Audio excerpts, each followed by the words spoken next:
Before you listen, if you enjoy the stories and want to hear more, then please consider subscribing. Most of you listening aren't subscribed, so please take this time to subscribe.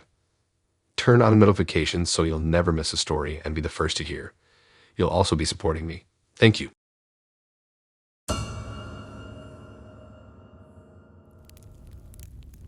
I've always been an avid traveler, eager to explore the world and experience different cultures. It was during one of my solo trips to Europe that I encountered an experience that shook me to my core, forever changing the way I approached traveling. It was my third day in the beautiful city of Prague. I had spent the morning wandering the cobblestone streets, admiring the stunning architecture and getting lost in the city's history. As the sun began to set, I decided to visit one of the city's most famous attractions, the Prague Castle. I knew it would be a bit of a hike to get there, but I was looking forward to the challenge and the breathtaking views I'd heard so much about. The climb was steep, but the castle's striking beauty made it all worth it. I spent hours exploring the majestic rooms and corridors, completely immersed in the atmosphere. Time seemed to fly by, and before I knew it, the castle was about to close. With a heavy heart, I made my way to the exit, not realizing that the true adventure was just about to begin. As I started the trek back to my hostel, I noticed that the streets were eerily quiet. The once bustling city now seemed almost abandoned, with only the distant sound of my footsteps echoing through the night. It wasn't long before I realized that I had taken a wrong turn somewhere and was now completely lost. I pulled out my phone to use a GPS, but to my horror, it was dead. I had been so enthralled by the castle that I hadn't thought to check my battery level. With a growing apprehension, I continued down the dark, unfamiliar streets, hoping to stumble upon a familiar landmark or someone who could help me find my way. As I walked, I was getting creeped out. Every so often, I would hear faint footsteps behind me, but when I turned around, there was never anyone there. The hairs on the back of my neck stood up, while I tried to convince myself it was just my imagination. The narrow streets soon gave way to a sprawling park, which I vaguely remembered passing on my way to the castle earlier that day. Feeling somewhat relieved, I decided to cut through the park, hoping it would lead me back to the main road. The park was cloaked in darkness, with only the faint glow of the moon to guide me. I tried to walk as quickly and quietly as possible, but the feeling of being watched only intensified.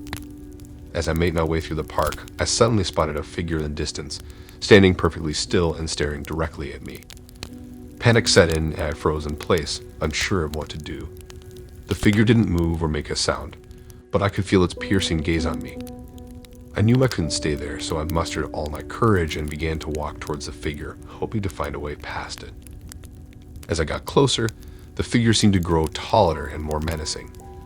I could make out its long, dark coat and wide-brimmed hat, casting eerie shadows on the ground. I tried to keep my eyes on the figure, but the closer I got, the more my vision seemed to blur, as if the air around it was charged with some unseen force. Suddenly, the figure stepped forward, and I stumbled back in fear. My heartbeat sound shadowed my own thoughts, and my legs felt like they might give out at any moment. I knew I had to get away from this terrifying presence, but I was disoriented and unsure of which way to go. In a desperate bid to escape, I turned and sprinted deeper into the park, the sound of my own footsteps drowning out any potential pursuer. I didn't know where I was going, but I was fueled by pure adrenaline and the primal need to escape. My breath came in ragged gasps and my chest ached, but I couldn't afford to stop. I continued to run until I stumbled upon a small bridge, which seemed to lead out of the park. The moonlight shimmered on the water below, and for a brief moment I felt a glimmer of hope. I crossed the bridge, trying to catch my breath and regain my bearings. As I stepped onto the other side, I dared to glance back, half expecting to see the figure still following me. To my immense relief, there was no sign of it. I continued to walk, now more cautiously, through the winding streets. As I made my way back to familiar territory, I couldn't help but feel an overwhelming sense of vulnerability. I had always considered myself a savvy traveler, confident in my ability to navigate foreign lands and handle whatever challenges came my way. But this experience had left me traumatized and questioning my own instincts. When I finally reached the safety of my hostel, I collapsed onto my bed, my body still trembling from the night's ordeal. I lay there for a while, trying to process what had happened and make sense of it all. Eventually, exhaustion took over, and I drifted into a fitful sleep, plagued by haunting dreams of shadowy figures and endless dark streets. Although I continued to explore Prague, I made sure to never venture out alone after dark. The rest of my trip was thankfully uneventful, but the memories of that night still haunt me to this day. I've traveled extensively since then, but I've never encountered anything quite like that terrifying encounter in the shadowy streets of Prague.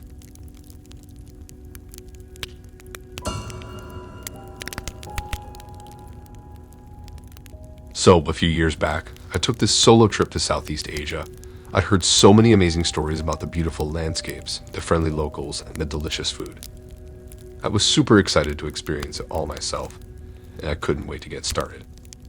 My journey began in Vietnam, and after spending a couple of weeks there, I decided to cross the border into Cambodia. I'd heard of this small remote village that was supposed to be really charming and off the beaten path. It sounded like the perfect place to get a more authentic and unique experience. I heard whispers from other travelers about a secluded village deep in the jungles of Cambodia, a place that was said to be haunted by ancient spirits and filled with chilling legends. Intrigued by the mystery surrounding this village, I decided that it would be my next destination. After days of arduous trekking through dense jungle terrain, I finally arrived at the village. The air was filled with humidity, and the sounds of the jungle were both fascinating and frightening. The villagers were warm and welcoming, but they also seemed to carry a hint of discomposure when talking about the spirits that were said to roam their land. As I explored the village and its surroundings, I discovered an ancient temple hidden deep within the jungle. It was a magnificent yet eerie sight with vines and roots weaving through the crumbling stone walls. The air around the temple was heavy with an energy that I couldn't quite explain, like something was lurking just beneath the surface, waiting to be uncovered. Filled with a mix of fear and excitement, I ventured inside the temple, determined to uncover its secrets. I made my way inside, feeling a bit like Indiana Jones exploring some ancient ruins. The musty scent of decay filled my nostrils as I navigated the dimly lit corridors, my flashlight casting eerie shadows on the walls. The further I ventured, the more pronounced the strange energy became, and I could feel the hairs on the back of my neck standing on end. It was then that I heard it, a growl so bone-chilling that it seemed to resonate within my very soul. The sound was sickly and almost otherworldly, sending a jolt of pure terror through my body. It was a sound that seemed to defy logic, a mixture of animalistic rage and something far more sinister, as though the growl was not just a sound, but a living, breathing entity. The growl seemed to echo through the temple, reverberating off the ancient stones and permeating the very air around me. It was impossible to tell where the sound was coming from, as if it was somehow emanating from the walls themselves. The more I listened, the more it felt like the growl was enveloping me, as though it was a malevolent force intent on consuming everything in its path. As I stood there, frozen in terror, the growl began to change. It grew deeper and more sinister, morphing into a sound that was almost like a tortured howl. The air in the temple seemed to grow colder, and I felt as though unseen eyes were watching me, studying my every move. The atmosphere was suffocating, the oppressive weight of the growl pressing down on me from all sides. My heart was pounding so much, and I could feel panic rising within me. I knew I had to get out of there, but my legs felt as weak and my mind was clouded by an overwhelming sense of dread. Every fiber of my being screamed at me to flee, but I felt trapped, as if the growl had become a physical barrier that I could not pass through. With each passing moment, the growl intensified, and it felt as though the very walls of the temple were closing in on me. It seemed like the sound was clawing its way into my mind, filling every corner of my consciousness with a primal fear that I could not escape. In a desperate burst of adrenaline, I forced my legs to move, stumbling and sprinting my way through the temple's darkened corridors, the growl echoing in my ears and driving me onward. As I burst out into the jungle, I felt the growl recede, but it didn't entirely vanish. It seemed to linger at the edge of my hearing, the constant reminder of the terror I'd just experienced. When I finally made it back to the village, I was a shaking, untidy mess. I tried to share my experience with the locals, but they simply shook their heads and warned me that I should have never entered the temple in the first place. They spoke of ancient curses and angry spirits that guarded the temple, punishing those who dared to intrude upon their sacred grounds. For the remainder of my time in the village, I was shaken to the core. Something was telling me that the malevolent force behind the growl was still lurking just out of sight. Sleep was fitful and filled with nightmares, and I found myself constantly looking over my shoulder.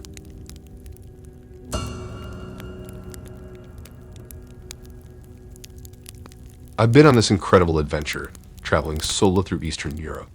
I've seen some pretty amazing places like Prague, Budapest, and Krakow, but I really wanted to find a lesser known, off the beaten path kind of town. So that's how I ended up in this small, creepy town in Romania. The town's got this unsettling vibe, but I guess that's what makes it interesting, right? Anyway, I've been exploring the town and trying to make the most of my time here. The locals are friendly enough, but it feels as if they're hiding something. Maybe it's just my overactive imagination, but it feels like there's some deep, dark secret that the whole town isn't on. So I decided to do a little exploring in the forest surrounding the town. Just to see if I could find any clues or something. So I put on my hiking shoes, grabbed a flashlight, and headed out into the forest. The woods were dense and dark, but I wasn't scared, well, not too scared. After walking for a while, I stumbled upon this old, abandoned manor house. I'm not kidding, it looked like it was straight out of a horror movie. But being the brave adventurer that I am, I decided to go inside and check it out. The front door creaked as I pushed it open, revealing this grand entrance hall that must have been super fancy back in the day. But now it was just creepy with peeling wallpaper and rotting floorboards. The air inside was musty, and I had to resist the urge to sneeze. Still, I couldn't help but explore further. I mean, how many times do you get to poke around an abandoned mansion? As I wandered through the empty rooms and hallways, I couldn't help but feel like I was being watched. I know it sounds silly, but it really felt like the house was alive, and it wasn't too happy about my being there. The further I went, the more it felt like there was something off about the place. But hey, no guts, no glory, right? I finally made it down to the cellar, which was just as creepy as the rest of the house, if not more. And that's when I found it. The room that I'm pretty sure holds the town's secret. Hidden behind a crumbling stone wall, there was this tiny windowless room that was just wrong.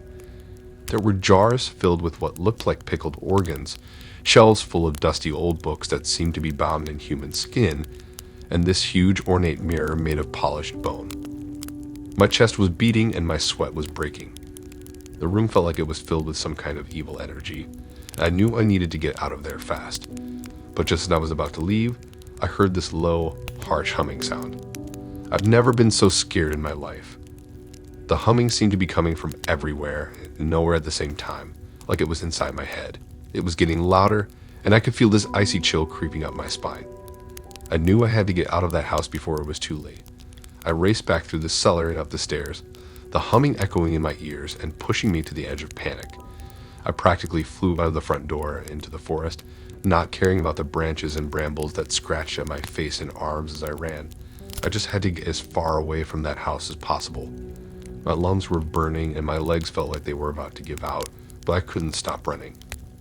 I had this overwhelming sense that if I stopped, the humming would catch up to me, and I didn't want to find out what would happen then. Finally, after what felt like an eternity, I stumbled out of the forest and back into the town, gasping for air and covered in dirt and scratches. I must have looked like a complete mess, but I didn't care. All I wanted was to get as far away from that creepy house as possible.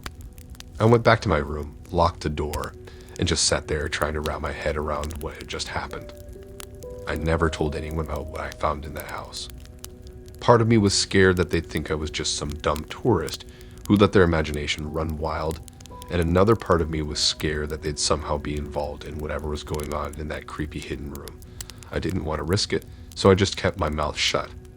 But I can't stop thinking about what I saw in that house. It's like the memory of that room and the bone-chilling humming is burned into my brain, and I can't shake it off. I've decided that it's time for me to leave this town and continue my adventure elsewhere. Maybe I'll find a place that's a little less creepy and a little more normal. So that's it. That's the story of my terrifying adventure in the creepy town in Romania. I'll never forget it, that's for sure. But I've learned my lesson. Sometimes it's better to just let some secrets stay hidden. From now on, I think I'll stick to exploring places that are a little less spooky, at least for a while. I'm sure there are plenty of other adventures out there waiting for me, and I can't wait to find them. Until then, I'll just have to be content with the memories of my crazy, scary, and unforgettable time in Romania. Thanks for listening in. If you like these stories and want to hear more, then please subscribe and like and support this new channel. We have more stories for you to listen to.